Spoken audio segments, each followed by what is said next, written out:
Assalamualaikum warahmatullahi wabarakatuh. Halo teman-teman semua, selamat pagi. Gimana nih kabarnya? Semoga sehat selalu ya.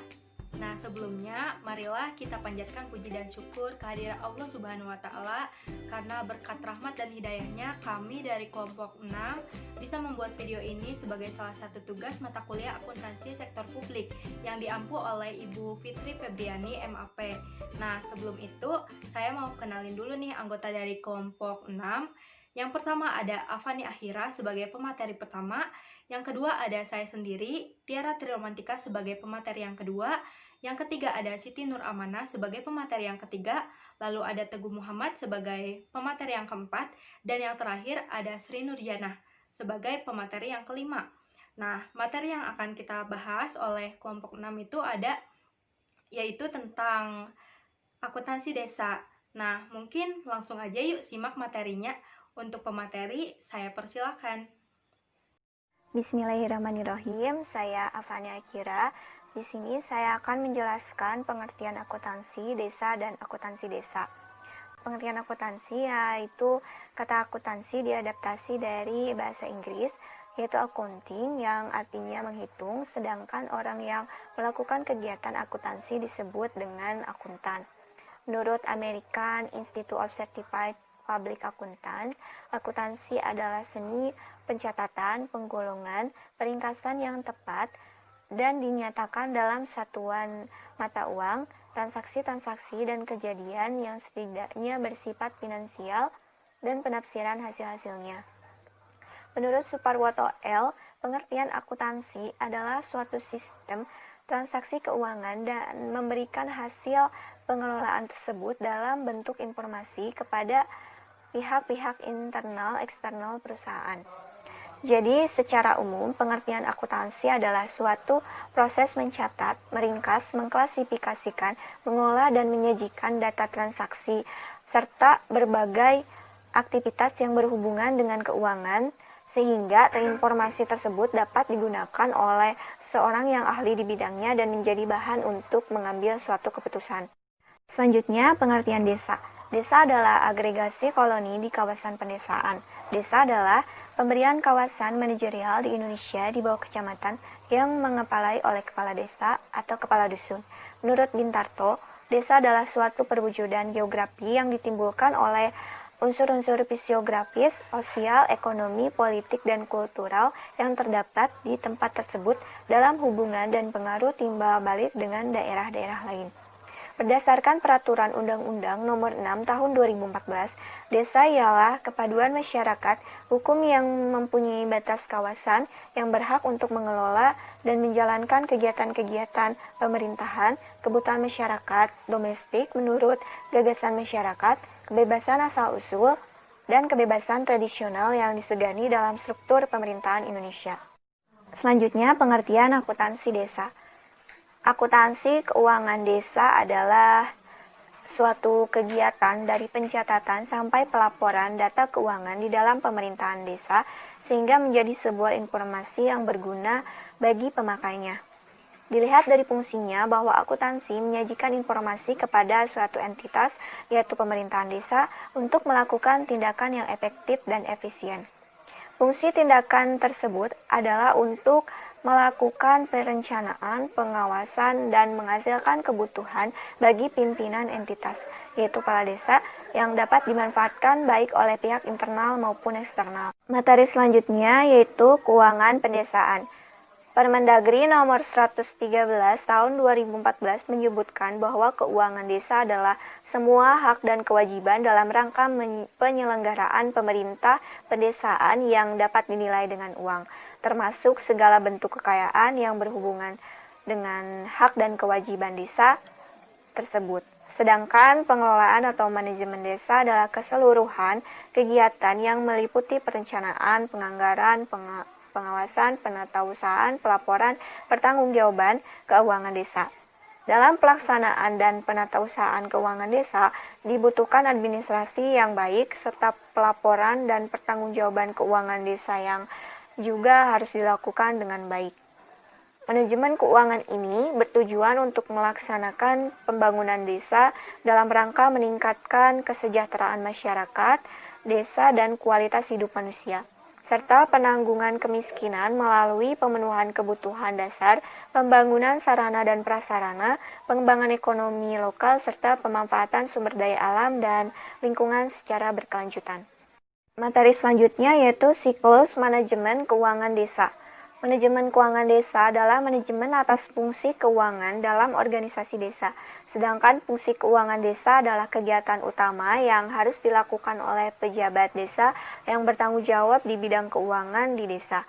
Fungsi manajemen keuangan desa adalah menggunakan dana dan menempatkan dana desa. Alurnya seperti ada pada gambar, yaitu dari perencanaan desa, lalu penganggaran desa, lalu ke realisasi desa dan pelaporan desa. Dan itu terus berlanjut berputar. Mungkin itu yang dapat saya sampaikan. Terima kasih. Bismillahirrahmanirrahim.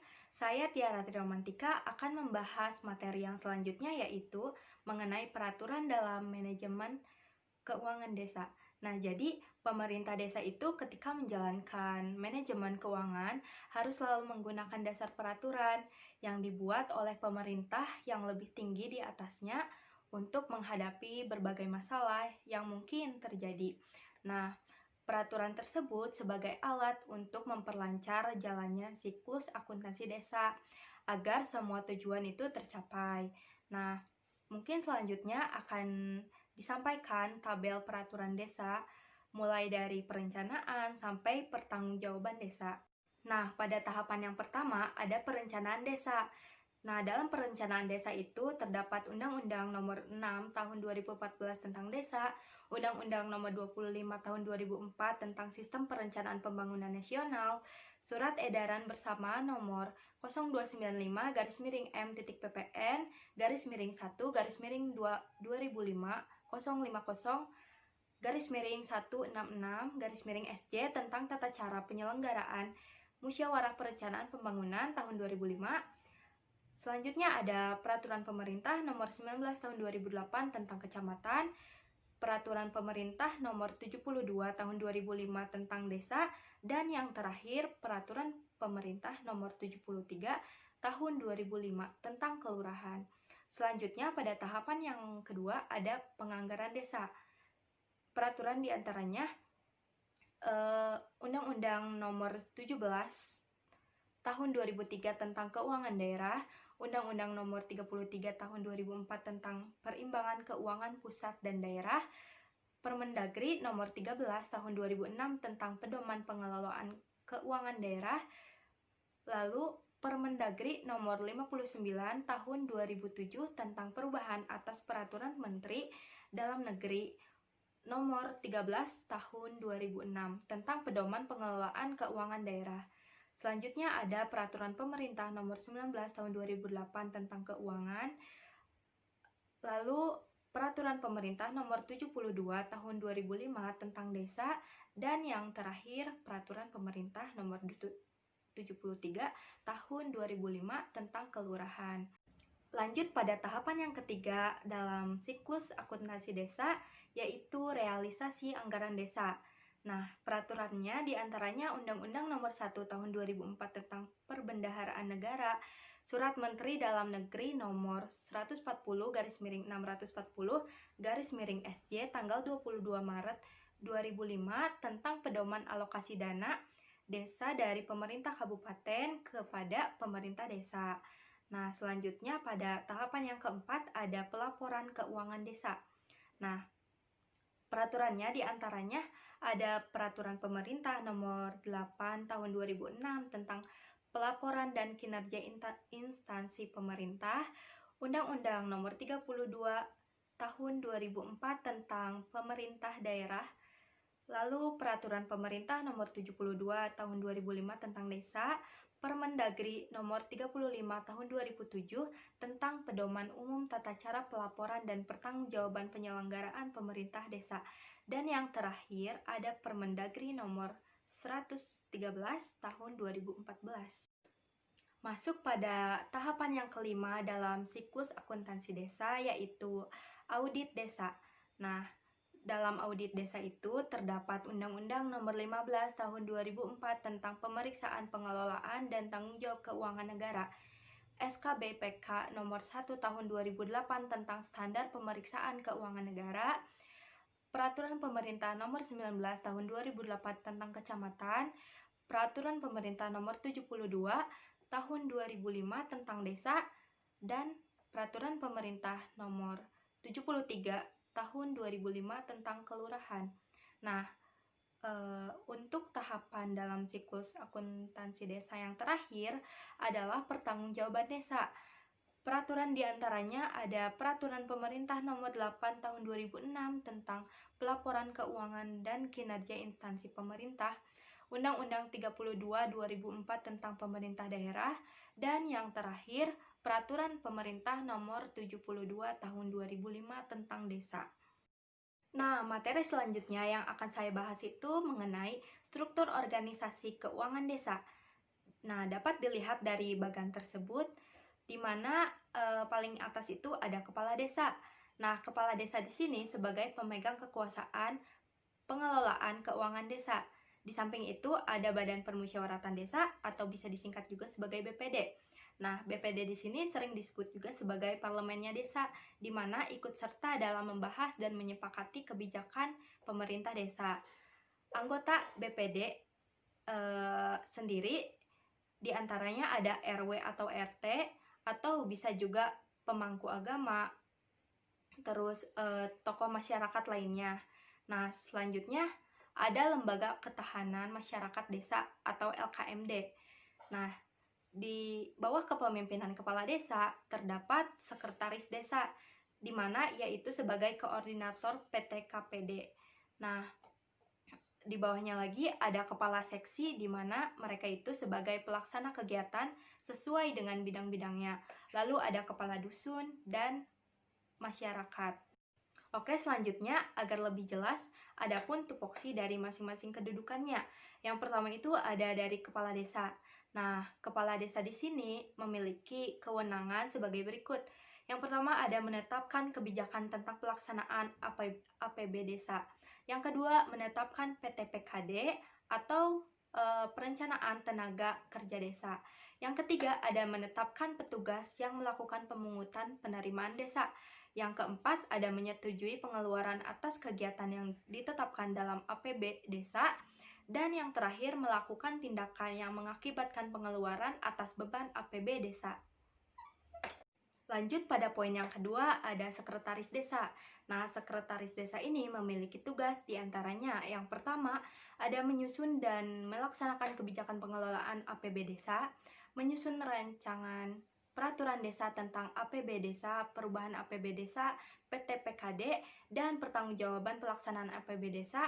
Kemudian yang ketiga ada melakukan pengendalian terhadap pelaksanaan kegiatan yang telah ditetapkan dalam APB desa. Yang keempat ada menyusun pelaporan dan pertanggungjawaban pelaksanaan APB desa. Yang terakhir ada melakukan verifikasi terhadap bukti-bukti penerimaan dan pengeluaran APB desa. Lanjut pada poin yang ketiga, ada kepala seksi. Nah, seperti dikatakan sebelumnya, di mana menurut Permendagri nomor 113 tahun 2014 menyatakan bahwa kepala seksi itu bertindak sebagai pelaksana kegiatan sesuai dengan bidang-bidangnya, di mana mempunyai tugas sebagai berikut. Yang pertama, menyusun rencana pelaksanaan kegiatan yang menjadi tanggung jawabnya. Yang kedua, melaksanakan kegiatan dan atau bersama lembaga kemasyarakatan desa yang telah ditetapkan dalam APB desa. Yang ketiga, melakukan tindakan pengeluaran yang menyebabkan atas beban anggaran belanja kegiatan. Yang keempat, mengendalikan pelaksanaan kegiatan. Yang kelima, melaporkan perkembangan pelaksanaan kegiatan kepada kepala desa. Dan yang terakhir ada menyiapkan dokumen anggaran atas beban pengeluaran pelaksanaan desa. Adapun poin yang keempat yaitu bendahara. Nah, menurut Permendagri nomor 113 tahun 2014, bendahara itu dipegang oleh staf pada seksi keuangan. Bendahara mempunyai tugas menerima, menyimpan, menyetorkan atau membayar, menata usahakan, dan mempertanggungjawabkan penerimaan pendapatan desa dan pengeluaran pendapatan desa dalam rangka pelaksanaan APB desa. Nah, beranjak pada poin yang terakhir yaitu Badan Permusyawaratan Desa atau disingkat jadi BPD. Nah, tadi sebelumnya sudah disinggung mengenai BPD, di mana BPD itu ikut serta dalam membahas dan menyepakati kebijakan pemerintah desa. Nah, selain itu BPD juga memberikan fasilitas untuk musyawarah desa guna untuk meningkatkan kinerja kelembagaan di tingkat desa, memperkuat kebersamaan, serta meningkatkan partisipasi dan pemberdayaan masyarakat. Nah, selain itu ada pun fungsi lain dari BPD. Yang pertama ada membahas dan menyepakati rancangan peraturan desa bersama kepala desa. Selanjutnya yang kedua ada menampung dan menyalurkan aspirasi masyarakat desa, dan yang terakhir ada melakukan pengawasan kinerja kepala desa. Nah, mungkin pemaparan materi dari saya cukup sekian. Mohon maaf bila ada kesalahan. Wassalamualaikum warahmatullahi wabarakatuh. Assalamualaikum warahmatullahi wabarakatuh. Nama saya Siti Nur Amanah. Di sini saya akan memaparkan materi mengenai perencanaan dan penganggaran keuangan desa. Di mana perencanaan dan penganggaran keuangan desa di sini merupakan suatu proses yang terintegrasi sehingga output yang dihasilkan oleh perencanaan keuangan desa merupakan penganggaran itu sendiri. Nah, selanjutnya kita harus mengetahui nih apa sih yang dimaksud dengan perencanaan. Perencanaan di sini merupakan suatu proses yang dimulai dari penetapan tujuan suatu organisasi, penentuan strategi-strategi yang akan digunakan untuk mencapai tujuan organisasi tersebut secara menyeluruh untuk mengintegrasikan dan mengkoordinasikan seluruh pekerjaan organisasi hingga pencapaian tujuan organisasi tersebut. Nah, sedangkan untuk perencanaan keuangan itu sendiri merupakan suatu kegiatan untuk memperkirakan pendapatan dan belanja dalam kurun waktu tertentu di masa yang akan datang. Nah, untuk kaitannya dalam proses pengelolaan keuangan desa di sini, perencanaan yang dimaksud adalah penyusunan dari APB desa itu sendiri. Untuk selanjutnya ada perencanaan keuangan desa, di mana perencanaan keuangan desa di sini meliputi perencanaan pembangunan desa yang disusun secara berjangka. Yang di dalamnya itu ada RPJM atau Rencana Pembangunan Jangka Menengah Desa untuk jangka waktu 6 tahun. Dan ada juga yang disebut dengan RKP Desa atau Rencana Kerja Pemerintah Desa yang merupakan penjabaran dari Rencana Pembangunan Jangka Menengah Desa untuk kurun waktu 1 tahun. Nah, selanjutnya perencanaan tahunan desa di sini terdiri dari daftar rencana kerja kegiatan desa yang akan dilakukan atau dilaksanakan dalam kurun waktu 1 tahun. Nah, rencana kerja di sini merupakan kalender kegiatan yang dimaksudkan untuk dilaksanakan selama periode tertentu yang sudah ditentukan sebelumnya. Nah, rencana kerja desa di sini biasanya menyoroti perencanaan sumber daya, terus kontribusi biaya, dan berbagai tanggung jawab yang lainnya. Untuk yang selanjutnya yaitu ada siklus perencanaan desa, di mana poin yang pertama di sini yaitu evaluasi hasil pelaksanaan tahun lalu dan penetapan prosedur perencanaan. Di mana setelah melakukan evaluasi di sini, kita bisa mengetahui mana aktivitas-aktivitas yang memang sudah berjalan dengan baik dan mana aktivitas yang memang belum terlaksanakan secara optimal begitu. Nah, maka setelah adanya evaluasi di sini, kita bisa menentukan strategi perencanaan selanjutnya yang bisa meningkatkan kualitas pelayanan dan perbaikan terhadap aktivitas-aktivitas yang memang belum terlaksanakan secara optimal sebelumnya. Nah, setelah melakukan evaluasi di sini, maka akan dilakukan proses penetapan dari perencanaannya. Nah, yang kedua yaitu ada organisasi pendukung perencanaan. Kenapa harus ada organisasi pendukung perencanaan? Karena langkah-langkah pelaksanaan perencanaan di sini itu akan dilakukan oleh suatu organisasi. Yang ketiga itu ada penetapan asumsi perencanaan. Nah, setelah melakukan evaluasi terhadap pelaksanaan tahun lalu, hasil dari evaluasi tersebut akan digunakan sebagai dasar dalam membantu untuk membuat asumsi perencanaan-perencanaan di tahun berjalan ini. Untuk selanjutnya yang keempat itu ada kriteria evaluasi hasil perencanaan. Nah, supaya perencanaan dapat dijalankan sesuai dengan prosedur pelaksanaan dan hasil yang telah ditentukan sebelumnya, maka perlu disepakati juga tentang berbagai kriteria evaluasi hasil perencanaan di sini. Karena dengan kriteria ini, maka perencanaan tersebut itu dapat dinilai apakah sudah berhasil atau tidak gitu. Nah, selanjutnya yang kelima yaitu ada penyusunan indikator program. Nah, indikator program di sini juga merupakan suatu hal yang penting. Karena dengan adanya indikator program di sini, maka akan merangkai bagaimana input, benefit, outcome, output, serta impact dari suatu program desa yang dijalankan. Nah, maka dari itu, dengan demikian, pelaksanaan program desa di sini dapat dikendalikan semaksimal mungkin dengan adanya indikator-indikator dari program tersebut. Untuk siklus yang keenam di sini yaitu ada penyusunan kertas kerja perencanaan strategi dan program. Nah, tahap pelaksanaan perencanaan desa di sini dimulai dengan pembuatan kertas kerja perencanaan strategi dan program tersebut. Nah, kertas kerja di sini dibuat sebagai konsep awal atau usulan-usulan terkait strategi dan program desa yang hendak dilakukan. Nah, untuk selanjutnya yaitu ada partisipasi masyarakat dalam perencanaan. Partisipasi masyarakat dalam perencanaan di sini memang sangat penting karena menjaring aspirasi masyarakat atau memberi wadah bagi masyarakat untuk berpartisipasi dalam menentukan program-program desa berdasarkan kebutuhan yang senyatanya gitu melalui musyawarah. Nah, untuk selanjutnya itu ada penentuan usulan perencanaan strategi. Nah, di mana dari kertas kerja perencanaan strategi dan program desa yang telah dibuat dan dimusyawarahkan tadi itu akan dihasilkan usulan-usulan perencanaan strategi berdasarkan keputusan bersama. Dan ketentuan ini akan menjadi dasar bagi proses selanjutnya, baik itu pada penentuan program maupun pada terkait dengan anggaran. Selanjutnya di sini itu ada penentuan draft skala prioritas dan plafon anggaran. Nah, tidak semua kebutuhan dan aspek perencanaan itu dimasukkan ke dalam draft dokumen perencanaan desa karena terkait dengan keterbatasan sumber daya yang ada, maka skala prioritas dan plafon anggaran di sini tuh perlu disusun kembali dalam draft dokumen perencanaan tersebut. Nah, di mana skala prioritas dan plafon anggaran di sini disusun dalam rangka mengakomodir kepentingan dari mulai yang kepentingan itu mendesak hingga kepentingan yang paling ringan. Selanjutnya itu ada menentukan usulan rencana program kerja.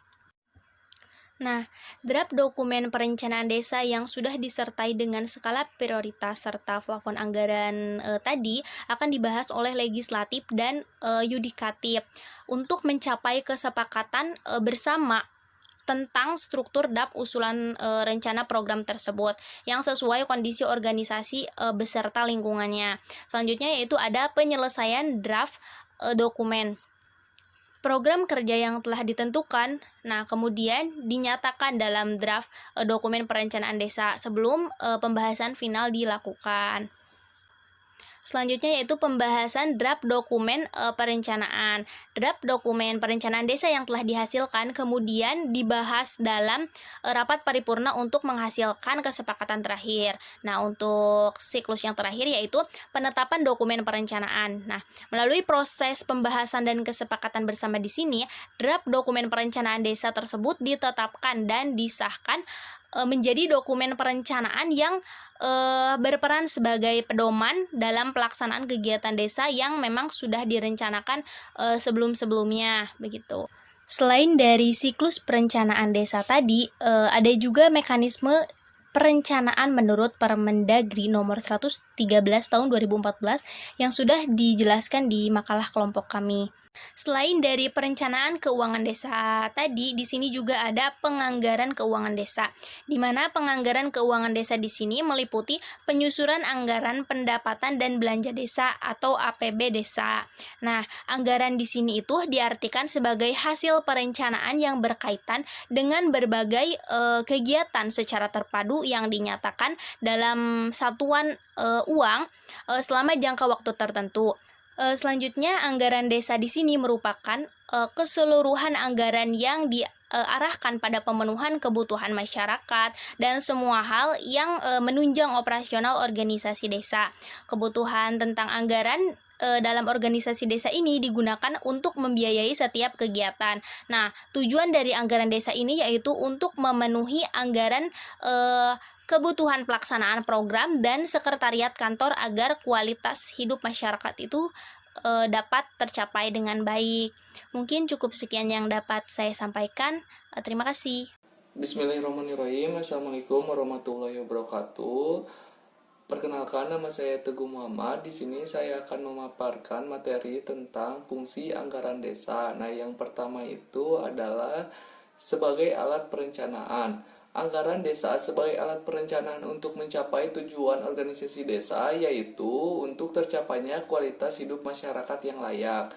Nah, anggaran desa dibuat untuk merencanakan tindakan apa yang akan dilakukan oleh organisasi desa, berapa biaya yang dibutuhkan, dan berapa hasil yang diperoleh dari belanja organisasi desa tersebut. Kemudian yang kedua itu sebagai alat pengendalian. Nah, anggaran dibuat agar uang kas ada ketika dibutuhkan.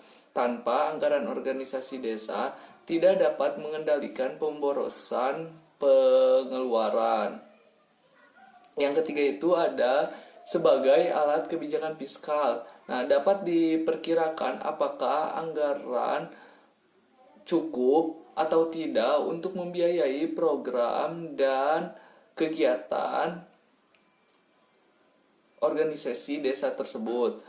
Kemudian yang keempat itu adalah sebagai alat politik. Nah, anggaran dibuat dengan mempertimbangkan alokasi mana yang disepakati masyarakat atas pertemuan-pertemuan desa itu. Kemudian yang kelima itu adalah sebagai alat koordinasi dan komunikasi. Anggaran sebagai alat koordinasi dan komunikasi antara bagian dalam organisasi serta antara organisasi dan masyarakat. Kemudian selanjutnya itu yang keenam adalah sebagai alat penilaian kinerja. Anggaran akan menunjukkan uang yang akan dikeluarkan, yaitu berapa dan bagaimana kinerja yang dihasilkan.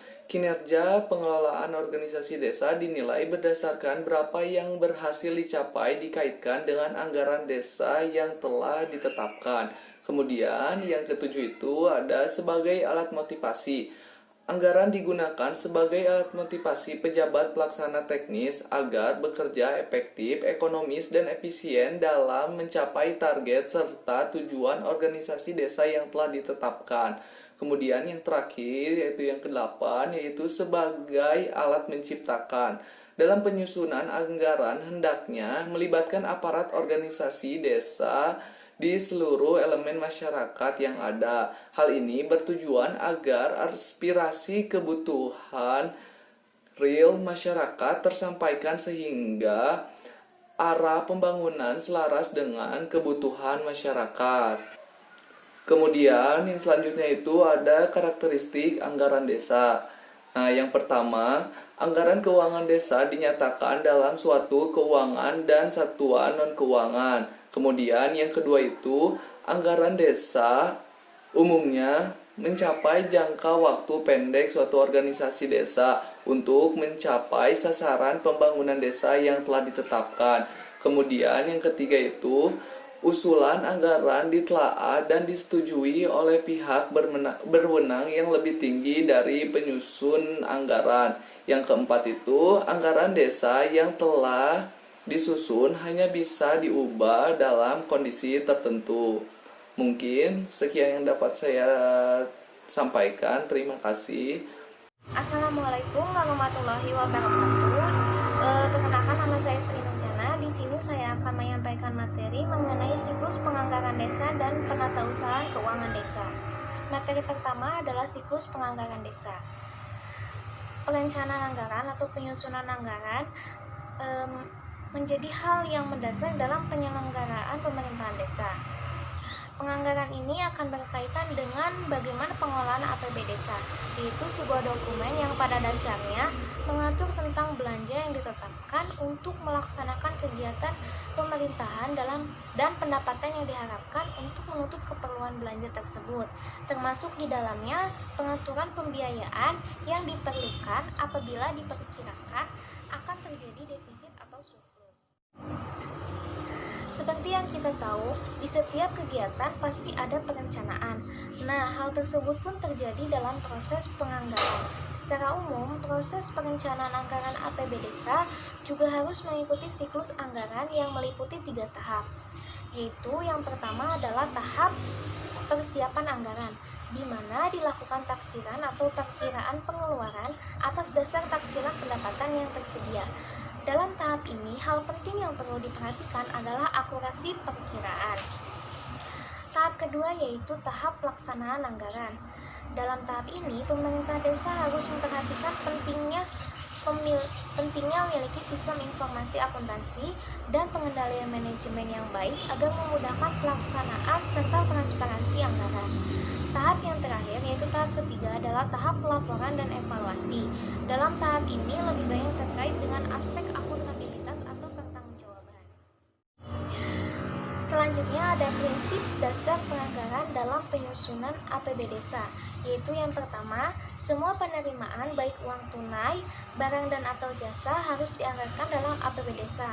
Yang kedua, seluruh pendapatan dan belanja dianggarkan secara bruto. Yang ketiga, jumlah pendapatan merupakan perkiraan terukur dan dapat dicapai serta berdasarkan ketentuan perundang-undangan. Yang keempat, penganggaran pengeluaran harus didukung oleh kepastian tersedianya jumlah penerimaan yang mencukupi dan harus ada dasar hukumnya. Materi yang kedua yaitu penatausahaan keuangan desa. Menurut Sujarweni tahun 2015 halaman 17, penatausahaan keuangan desa adalah pencatatan dari proses transaksi yang terjadi di desa. Dibuktikan dengan nota-nota, kemudian dilakukan pencatatan dan pelaporan keuangan, sehingga akan dihasilkan informasi dalam bentuk laporan keuangan yang digunakan pihak-pihak yang berhubungan dengan desa, yaitu masyarakat desa, perangkat desa, pemerintah daerah, dan pemerintah pusat. Menurut Permendagri nomor 113 tahun 2014, laporan pertanggungjawaban yang wajib dibuat oleh bendahara desa adalah buku kas umum, buku bank, dan buku kas pembantu pajak.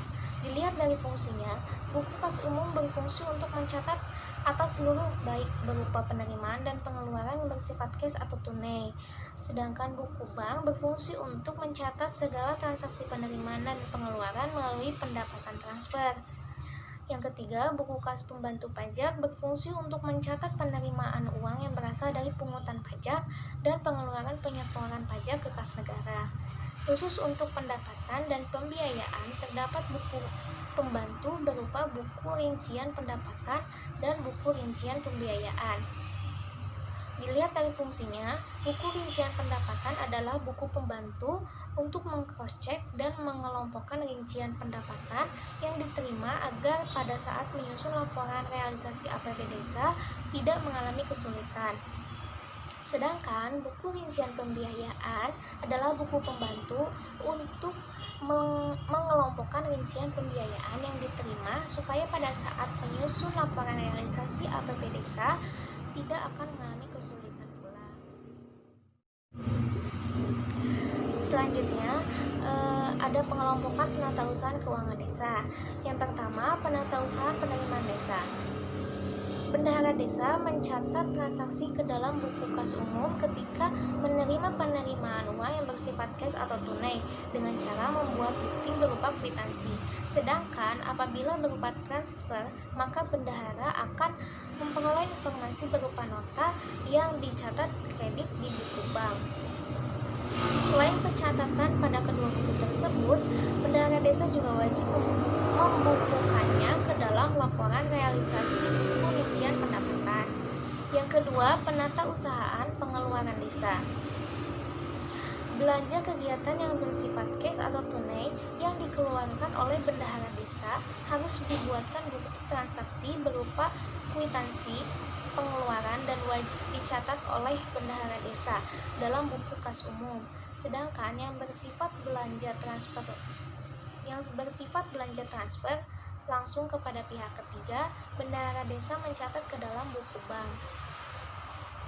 Selain itu, bendahara desa juga mencatat kewajiban perpajakan yang dipotong atau dipungut atas transaksi belanja yang dilakukan.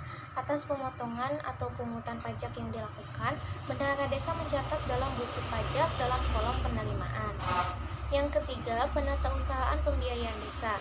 Dalam penatausahaan pembiayaan desa, untuk membukukan realisasi pembiayaan, baik pendapatan pembiayaan ataupun belanja pembiayaan dicatat dalam buku rincian pembiayaan atau BRP. Sekian yang dapat saya sampaikan. Mohon maaf bila ada kesalahan. Wabillahi taufiq wal hidayah.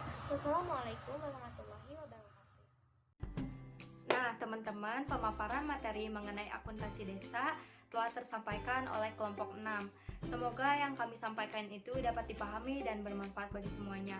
Mungkin dicukupkan sekian video ini. Mohon maaf bila ada kesalahan. Wassalamualaikum warahmatullahi wabarakatuh.